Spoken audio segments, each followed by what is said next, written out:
আমি এখন আছি বগুড়ার মহাস্থানগড়ে।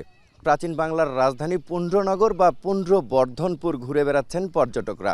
এখানে সারা বছরই পর্যটক আসে, তবে ঈদের ছুটিতে পর্যটকের সংখ্যা বেড়েছে।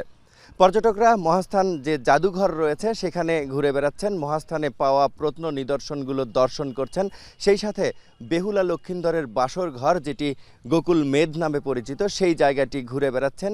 এছাড়া ২৫০০ বছরের পুরনো এই স্থাপনার যে ধ্বংসাবশেষগুলো রয়েছে সেগুলো ঘুরে বেড়াচ্ছেন এবং ইতিহাস জানছেন। তবে কিছুটা বাঁধ সেধেছে গরম, তীব্র গরম ও রোদের কারণে সকাল থেকে দুপুর পর্যন্ত পর্যটকের সংখ্যা কিছুটা কম থাকলেও দুপুরের পর থেকেই বাড়ছে পর্যটকের সংখ্যা।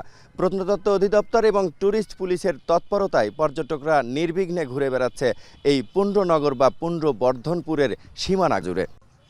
এই ছিল আমার কাছে বগুড়া থেকে সবশেষ।